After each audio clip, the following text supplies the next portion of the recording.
వాక్యము సెలవిస్తున్నది. మరి మనం ఏ విధంగా ఆయన్ని మనం మహిమపరుస్తున్నాము? ఐశ్వర్యము గొప్పతనము నీ వలన కలుగును, నీవు సమస్తము ఏలువాడువు, బలము పరాక్రమము నీ దానము హెచ్చించువాడువు, అందరికీ బలం ఇచ్చువాడువు నీవే.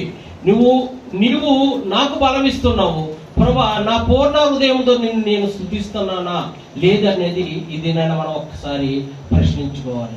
అందరూ ప్రార్థిస్తాము, అందరూ స్తుతిస్తాను, ఏ విధంగా స్తుతిస్తాను అనేది మనం ఒకసారి ప్రశ్నించుకోవాలి. 111, 112 ఈ కీర్తనల్ని హల్లెలూయా కీర్తనలు అంటారు. ఎందుకంటే దేవుని యెహోవాను స్తుతించడి, యెహోవాని స్తుతించడి.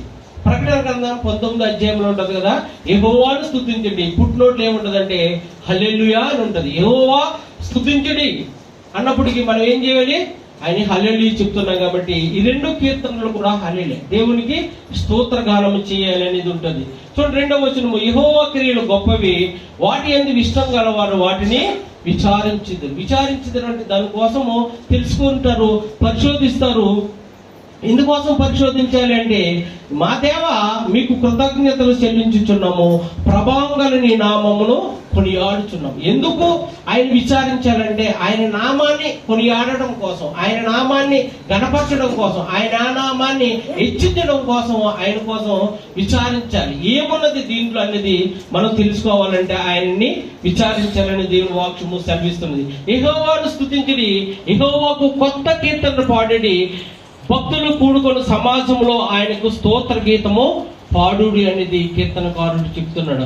ఆయన కొత్త గీతములు పాడాలి. పాడుతున్నప్పుడు మనం నోరు మూసుకోవడం కాదు, కానీ స్వరమెత్తి ఆయన మహింపరచాలి. ఆరాధించడం అంటే నువ్వు హృదయంతో ఆరాధించాలి. ప్రాణాత్మ శరీరాన్ని ఆయనకి స్తుతులతో నువ్వు అర్పించగలుగుతున్నావా లేదనేది ఒక్కసారి నీవు గుర్తుంచుకోవాలి. ఆయన కార్యములు మహిమ ప్రభావం గలది, ఆయన నీతి నిత్యము నిలకడగా ఉండును. ఆయన తన ఆశ్చర్య కార్యములు జ్ఞాపకార్థ సూచనగాను నియమించి ఉన్నాడు. ఆయన కార్యములు మహిమ ప్రభావం, ఆయన ఏది చేసినా కూడా మహిమ ప్రభావంతో చేస్తాడు కాబట్టి ఆయన నీతి నిత్యము నిలకడగను. ఎందుకు నువ్వు పూర్ణ హృదయముతో ఆరాధించాలి, స్తుతించాలి, మహిమపరచాలి, కృతజ్ఞతాస్తుతులు చెల్లించాలి అంటే ఆయన నీతి నిత్యము నిలకడగా ఉంటుంది కాబట్టి ఆయన స్తుతించాలి. ఆయన తన ఆశ్చర్య కార్యములకు జ్ఞాపకార్థము సూచనగా నియమించి ఉన్నాడు.